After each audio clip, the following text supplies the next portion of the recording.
Good afternoon, students.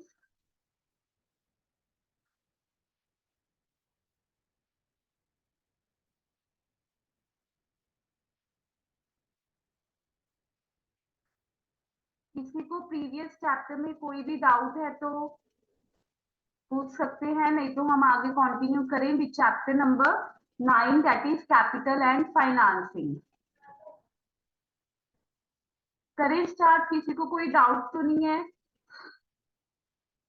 No ma'am. Okay बच्चे, तो 9th chapter है आपका capital and financing.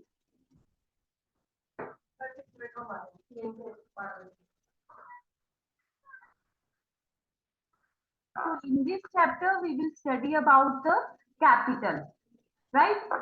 Loan capital, share capital, क्या उनके राइट्स होते हैं, इशूइंग शेयर, कैपिटल मेंटेनेंस कैसे करनी होती है, क्या डिस्ट्रीब्यूशन क्राइटेरिया रहता है, दिस एंड फिर एडवांटेजेस एंड डिसएडवांटेजेस, चार्जेस से रिलेटेड। चार्जेस दो तरह के होते हैं, फिक्स और floating, and then priority and registration. तो फर्स्ट पढ़ते हैं शेयर कैपिटल। ठीक है, तो शेयर क्या होता है पहले तो। A share is the interest of shareholder measured by a sum of money। ठीक है, जो पैसा शेयर होल्डर इन्वेस्ट करते हैं उनमें उनका इंटरेस्ट होता है और उनसे जो रिटर्न्स मिलती हैं। ठीक है, ये एक प्रोसेस है कि रिटर्न्स मिलती हैं। जो वो इन्वेस्ट करते हैं उनसे उसको क्या मिलता है, इंटरेस्ट मिलता है, उनका उसमें इंटरेस्ट होता है। तो उसे हम क्या कहते हैं कि शेयर होल्डर्स का इस कंपनी में शेयर है।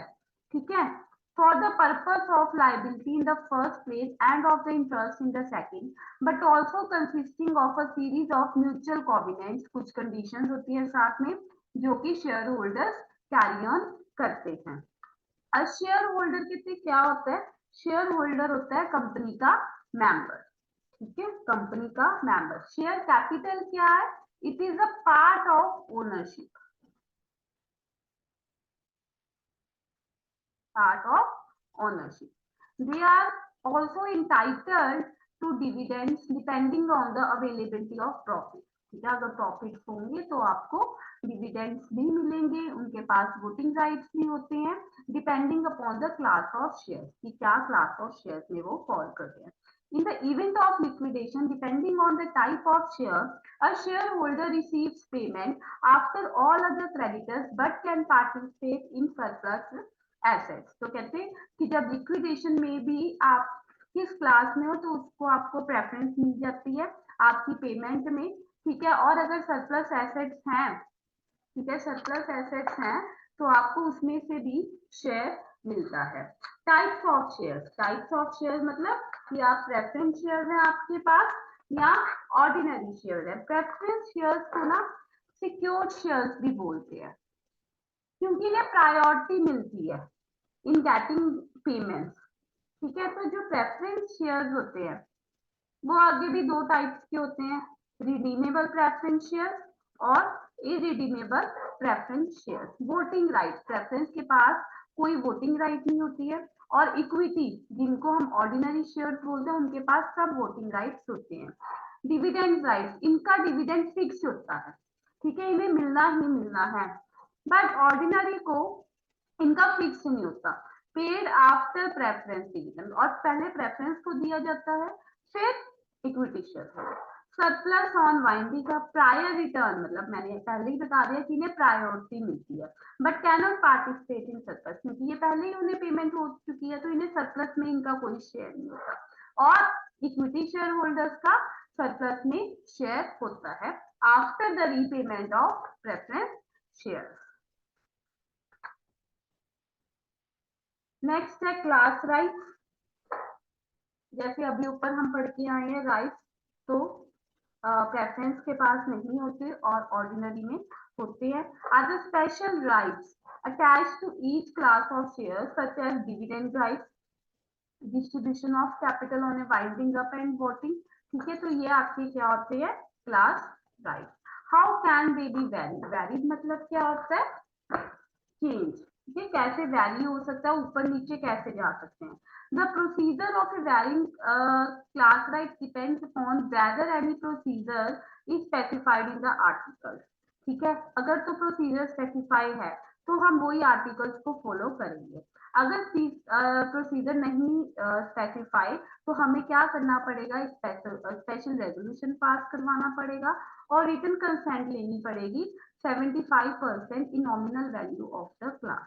ठीक है, तो 75% शेयर होल्डर्स की हमें क्या लेनी पड़ेगी, रिटन कंसेंट लेनी पड़ेगी। माइनॉरिटी प्रोटेक्शन, माइनॉरिटी प्रोटेक्शन क्या होता है कि जैसे जो कंसेंट में नहीं साथ देना चाहते, ठीक है, वो क्या हो गए, माइनॉरिटी हो गए, उनकी प्रोटेक्शन कैसे होगी। ठीक है, the holders of 15% of nominal value of the class who did not consent, ठीक है, तो जिन्होंने वेरिएशन के लिए कंसेंट नहीं दिया, ठीक है, वो कोर्ट को बोल सकते हैं to cancel the variation within 21 days of passing of the resolution. ठीक है, तो उनके पास क्या राइट रहता है कि उन्हें लग रहा है कि वेरिएशन ये ठीक नहीं हो रही है, ठीक है, उनके बेनिफिट में नहीं है, तो वो क्या करेंगे, कोर्ट में वो अप्लाई कर सकते हैं और कैंसिल करवा सकते हैं variation within 21 days of passing the resolution. तो अब कोर्ट के ऊपर है कि वो कंफर्म भी कर सकती है और कैंसिल भी कर सकती है। It will only cancel the variation if the petitioner prove that it is unfairly prejudicial. ठीक है, तो वो मैंने आपको बता दिया कि कैंसिल कब होगी, जब उन्हें लग रहा है कि वो उनके इंटरेस्ट के लिए अनफेयर हो रही है। The court draws a distinction between, distinction कैसे, a variation that affects the value, enjoyment और पावर। कहते हैं कब, मतलब कोर्ट कैंसिल करती है अगर वेरिएशन से उनकी वैल्यू कम हो रही है, उनकी पावर्स कम हो रही है, ठीक है, उनके राइट्स चेंज हो रहे हैं, इन केसेस में वेरिएशन हो जाएगी। The court will only intervene in the latter case, latter case मतलब जब उनके राइट्स चेंज हो रहे हैं तभी कोर्ट इंटरवीन करेगा, वैसे कोर्ट इंटरवीन नहीं करेगा। नेक्स्ट टर्मिनोलॉजी पढ़ते हैं, बहुत कॉमन टर्मिनोलॉजी है कि इश्यूड शेयर कैपिटल क्या होती है, that has actually been issued, ठीक है, जो उन्होंने इशू कर दी है, रिलीज कर दिया और sold by the company. Next paid up share capital क्या होती है, actually paid up on the share issued. Called up क्या होती है, जितनी कंपनी ने मंगवाई, ठीक है, the amount of unpaid share which has been called from share holders but yet not pay, ठीक है, कंपनी ने तो मंगवाई है बट अभी शेयर होल्डर्स ने पे नहीं किया। अनकॉल्ड क्या होती है, the amount of unpaid share capital that has not yet been called from share holders and therefore also remains unpaid. ठीक है, तो जो अभी कंपनी ने मंगवाई ही नहीं है और ना ही शेयर होल्डर्स ने पे की है। Statutory preemption rights,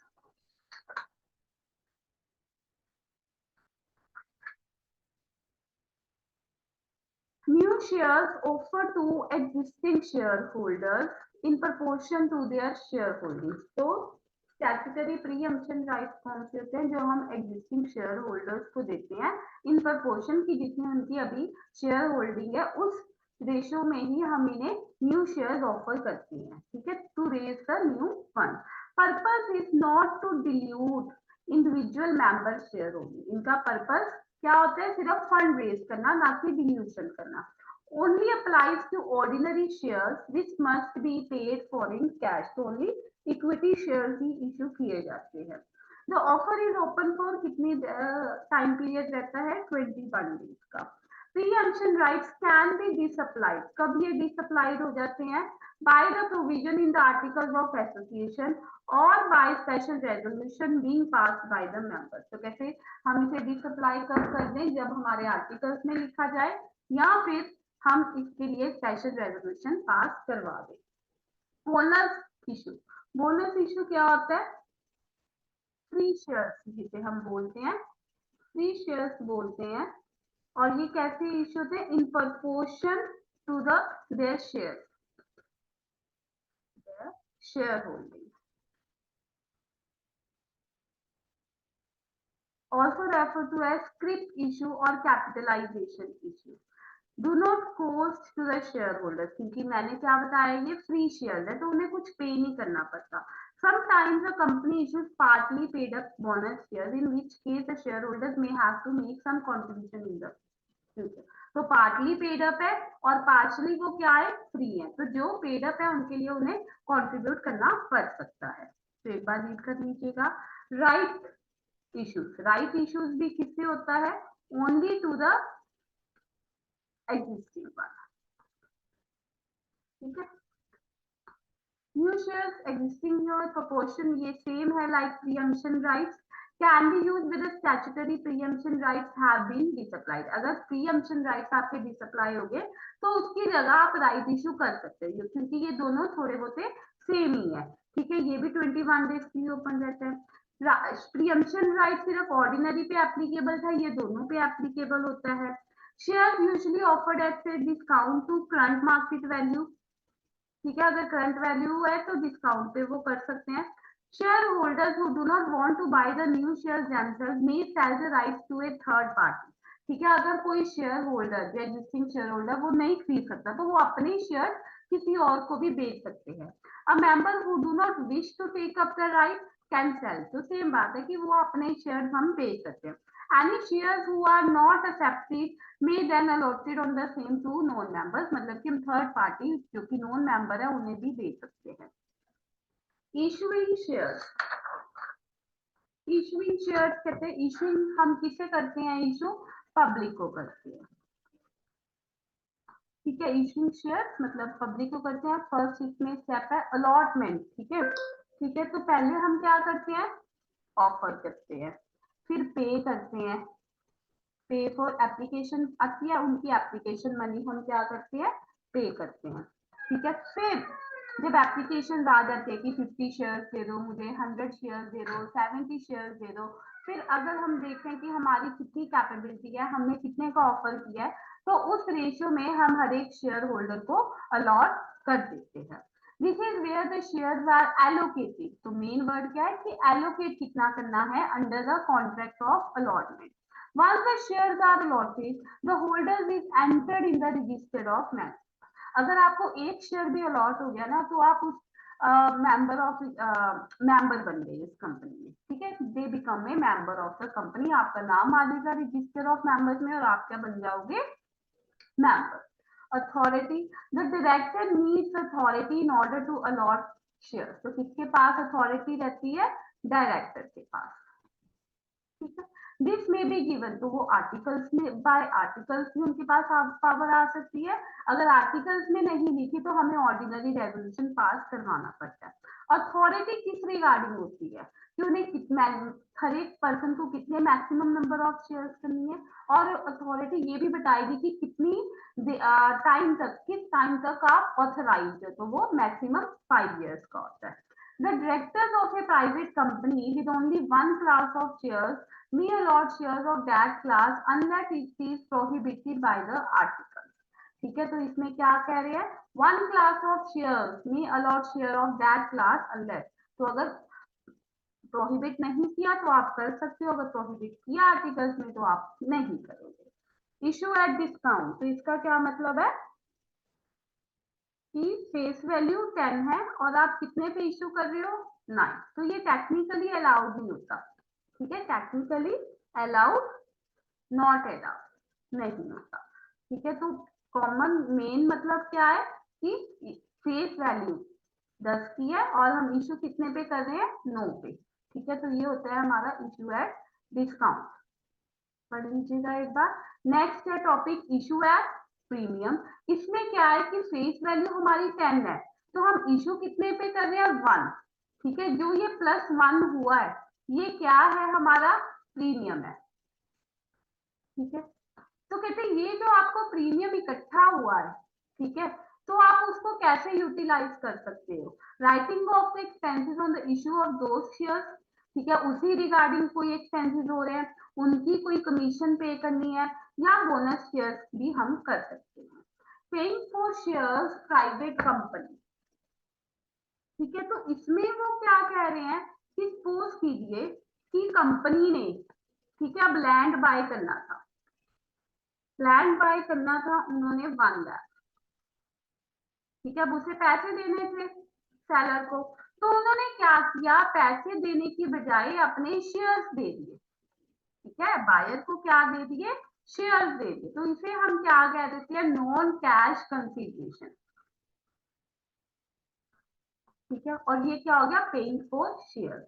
private companies में issue shares for non cash consideration, the court will interfere. ठीक है, तो तब इस केस में कोर्ट भी इंटरफेयर कर सकता है अगर फ्रॉड कुछ लग रहा हो या इल्यूजरी लग रहा हो। ठीक है, तो इन केस में फ्रॉड अगर होगा तो वो कोर्ट इंटरफेयर करेगा। नेक्स्ट है आपका paying for shares public company. तो हमने पीछे किसका रूल पढ़ा था, प्राइवेट कंपनी का।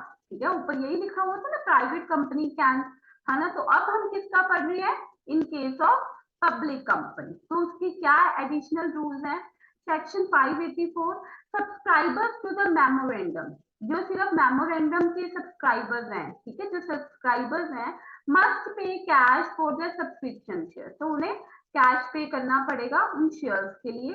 Payment for shares must not be in the form of work और सर्विस।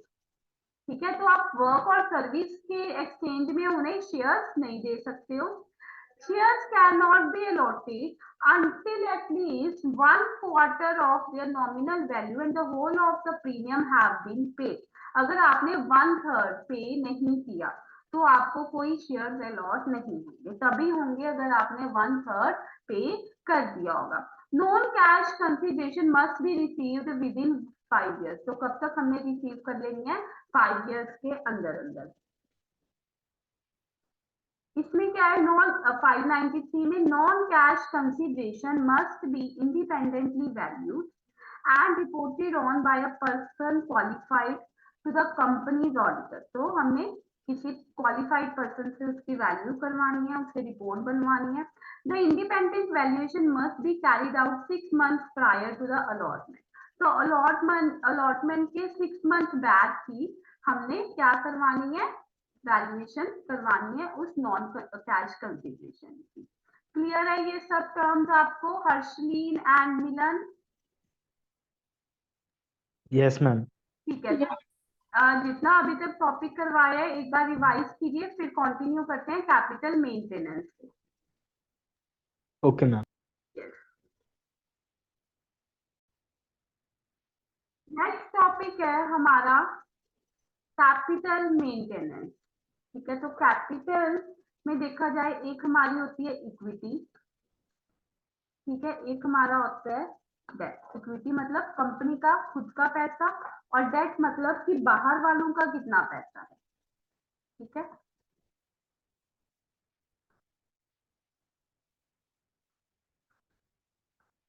ठीक है, और अगर टाइम आने पे वो हम कैसे पे करेंगे। ठीक है, कि हमने उतनी कैपिटल मेंटेन करके रखनी है हमेशा, कि हम जब भी हमारी कंपनी बंद हो या कोई भी ऐसी इमरजेंसी आए कि हमें अब पे करना पड़ रहा है, तो उसके लिए हमें तैयार रहना है, हमें अपनी कैपिटल मेंटेन करके रखनी है। ठीक है, the capital of a limited company is regarded as a buffer fund for creditors. Buffer fund क्या होता है, एक ऐसा फंड जो कि असिस्टेंस प्रोवाइड करता है कंपनी को।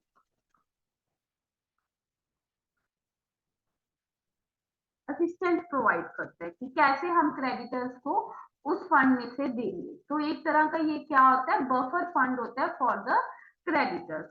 The rules of maintenance of capital exist in order to prevent a company reducing its capital by returning it to members whether directly or indirectly।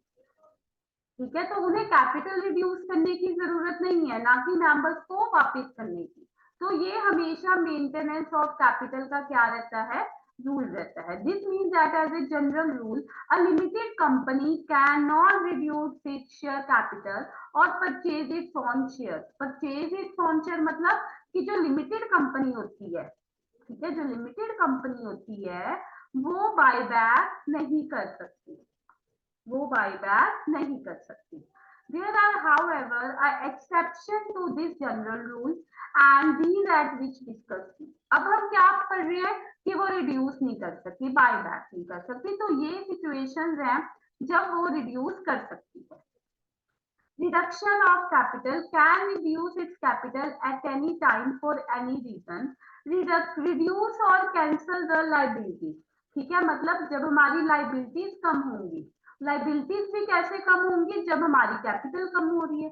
ठीक है, तो अगर liabilities कम होने के लिए हम capital कम करें तो that's okay.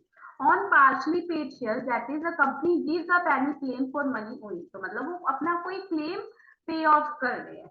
Return capital in excess of the companies need. कैसे कोई हमने इन्वेस्ट करवा ली थी, ठीक है, बट अब हम उसे नहीं उस तरीके से आगे इन्वेस्ट कर पा रहे हैं जिसके लिए हमने वो इन्वेस्टमेंट करवाई थी, तो हम क्या कर रहे हैं, उसे वापस कर देंगे.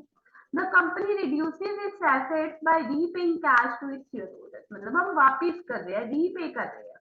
Cancel the paid up capital that is no longer represented the assets.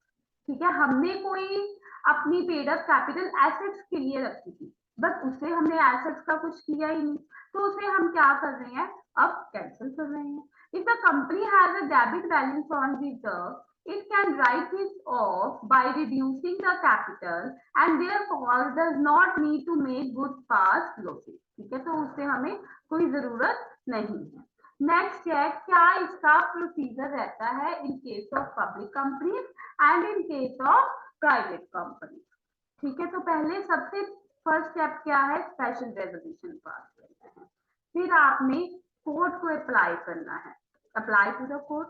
फिर आपने क्या करवानी है, सेटलमेंट करवानी है. ठीक है, फिर आपने सेटिस्फेक्शन करवानी है. अब ये हम डिटेल में पढ़ते हैं कि कैसे मैंने ये कोडिंग की है. Apply to the court to confirm the special, जो हमने फर्स्ट स्पेशल रेजोल्यूशन पास किया, कोर्ट को अप्लाई किया. If reduction involve one of the first two methods above, court must require the company to settle a list of creditors entitled to object. तो settlement का मतलब क्या आ गया कि हमें लिस्ट ऑफ क्रेडिटर्स चाहिए होगी, उनकी सेटलमेंट की क्या क्या उन्हें कैसे पे ऑफ करना है, क्या है. The court must not confirm the reduction until it is satisfied. तो सेटिस्फेक्शन करवानी है कि क्रेडिटर्स ने कंसेंट अपना दे दिया है. ठीक है, the company must file documents. हमने डॉक्यूमेंट जो जो कोर्ट को डॉक्यूमेंट्स दिए हैं वो हमने रजिस्ट्रार को भी सेंड करने हैं. If the share capital of the public company falls below $50,000, it must be re registered as a private company. अगर आपकी कैपिटल, पब्लिक कंपनी की कैपिटल अगर 50,000 से चली जाती है नीचे, तो हम क्या करेंगे, प्राइवेट कंपनी में अपनी वापस आ जाएंगे. हमें अपने आप को एज ए प्राइवेट कंपनी करवाना पड़ेगा. क्लियर है Milan, Harshali? Yes ma'am. Next है प्राइवेट कंपनीज का केस. प्राइवेट कंपनी के केस में वो क्या कह रहे हैं, एक तो आपको स्पेशल रेजोल्यूशन पास करना है, प्लस उसके साथ एक सॉल्वेंसी स्टेटमेंट देनी होगी, पास करवानी होगी. ठीक है, फिर 15 डेज के अंदर अंदर वो आपको रजिस्ट्रार को भी सेंड करनी है.